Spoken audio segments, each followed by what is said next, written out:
असं बारीक डोळे करून का बघतोयस माझ्याकडे? का बोलवलंस?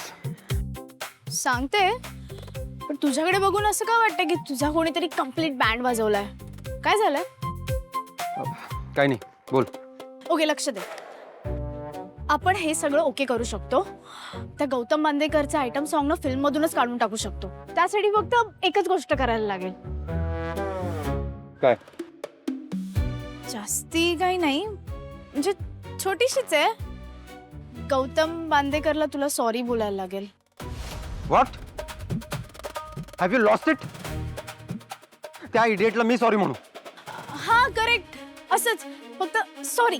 1 सेकंद पण नाही लागणार. खरंच इतकं छोटंसं असतं ते. म्हणजे सॉरी एवढंच. तो मूर्ख मला धमकी देऊन गेला, मला ॲटिट्यूड दाखवून गेला, आणि मी त्याच्याकडे जाऊन त्याला सॉरी म्हणू? इम्पॉसिबल. हो, कारण त्याशिवाय तो लग्नाला नाही बोलणार नाही. अरे त्याचा इगो हर्ट झाला म्हणून तो असा रिॲक्ट करतोय. हो प्लीज. अरे हो बाबा, लग्न ही खूप नाजूक गोष्ट असते. त्याचे पण काही फिलिंग्स असतील, त्याच्या फॅमिलीचे स्वप्न असतील, आणि आपण त्याला असं धाडकन बोललो लग्न मोड, तर तो नाहीच बोलणार ना. मला माहितीये शायनर, तुला सॉरी बोलायची सवय नाहीये. हा मग नाहीच आहे ना. पण आता गरज आपल्याला आहे की नाही? मग तू बोल ना सॉरी, सगळं सॉर्ट होऊन जाईल. मी त्याला काही चुकीचं बोललो का? अरे पण ज्या प्रकारे बोलला ते तर चुकीचं होतं ना. तुला माहितीये का, एका सॉरीने पण सगळं ठीक होऊ शकतं. तू उमा मावशीच्या घरी असताना मग तुला कळलं असतं. त्याचा काय संबंध इथे? तुझी आई भेटली होती आम्हाला.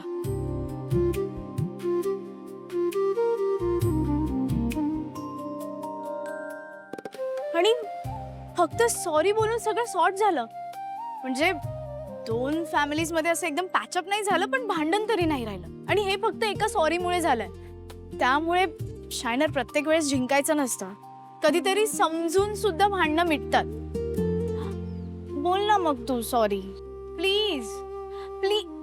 हे बघ, मी तुला प्लीज बोलते, मग तू तर सॉरी बोलूच शकतो ना.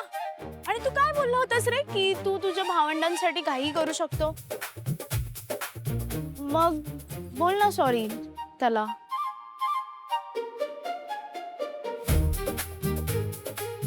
मी फोन नाही करणार, व्हॉइस नोट पाठवेन. That's it. हा ठीक आहे, चालेल, ते पण चालेल, पाठव. नंबर 1 सेकंड घे. 8421802161. Hi, Gautam Bandekar. Listen, I shouldn't have said what I said. I just need. Marathi. त्याने काय फरक पडतो? मराठी.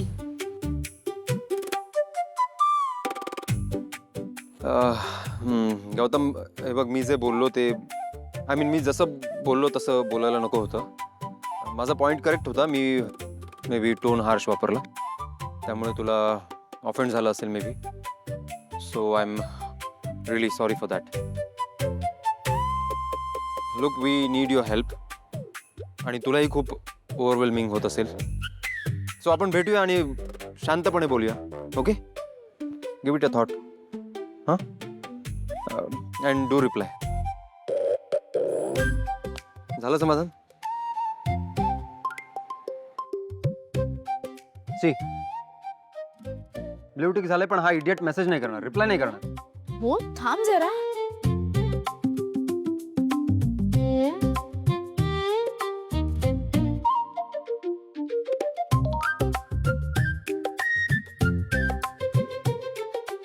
मला थोडा विचार करू देत, उद्या बोलतो.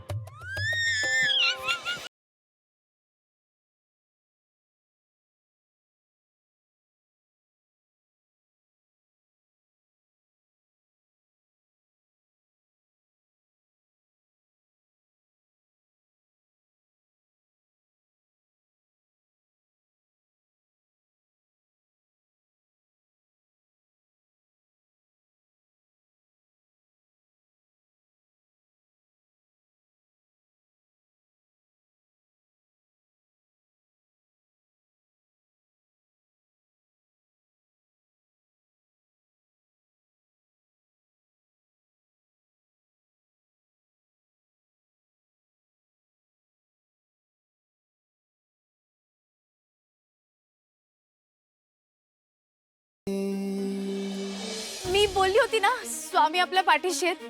तेच सगळं हे घडवून आणतात आणि ते सगळं ठीक करतील.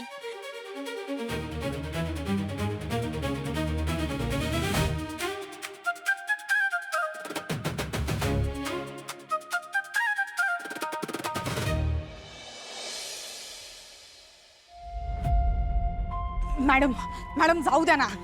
काय तुम्ही अशा लोकांकडे लक्ष देताय? त्यांची लायकी सरी आहे का त्यांच्याकडे आपण लक्ष द्यावं अशी? आपण तर आपल्याकडे अशा लोकांना कामाला सुद्धा ठेवणार नाही. मी तर अशा लोकांशी बोलत नाही बाबा. आणि ती बाई बघितली काय? तिचे कपडे, काय तिची साडी, तंबू दिसत होती ती बाई, तंबू. तिचं नाव घेतलं ना माझ्या समोर तरी तळपायाची आग मस्तकात जाते माझ्या. अक्कल आहे का त्या बाईला? आपण कोण आहोत, कुठे राहतो, कोणा समोर उभे आहोत, कशा पद्धतीने बोलतोय याची काही पोचच नाही. आणि समोरच्याला अक्कल तर अशी शिकवायची जशी मरून आकाशातून शिकून आलोय. अडाणी गावंढळ बेअक्कल. अरे आपण तेजस्विनी खानोलकर समोर उभा आहोत याची बेसिक अक्कल आहे का त्या डबेवालीला? जाऊ दे मॅडम. तुम्ही शांत व्हा. तुम्ही नका गरम होऊ. मी तुमच्यासाठी आईस पॅक आणू का? आणते लगेच. हा बास. बाईला कल्पना तरी आहे का हा एवढा मोठा बिझनेस उभा करण्यासाठी मी केलेलं कष्ट, माझी जिद्द? 4 डबे विकून 4 चपात्या विकून बिझनेस नाही उभा करता येत. त्यासाठी एवढा मोठा त्याग करावा लागतो. मग तेव्हा निर्माण होते सोसायटीमध्ये जागा, समाजात स्थान. माझं सर्कल काय, कुठल्या माणसांमध्ये मी वावरते? माझ्या एका शब्दावर लग्नामध्ये किती कोण कोण माणसं आली होती? सोशल स्टेटसची कल्पना तरी आहे काहीला. मला अक्कल शिकवायला निघाली.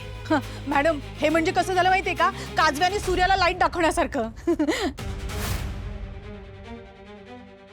मॅम नका वाचू ती पत्रिका. आपण अशा पत्रिकेवर नख सुद्धा कापणार नाही आपली. बस. जास्त आगाऊपणा करायचा नाही. हा, तू नाही, तिने नाही, कुणीच नाही. तेजस्विनी खानोलकर आहे ना मी.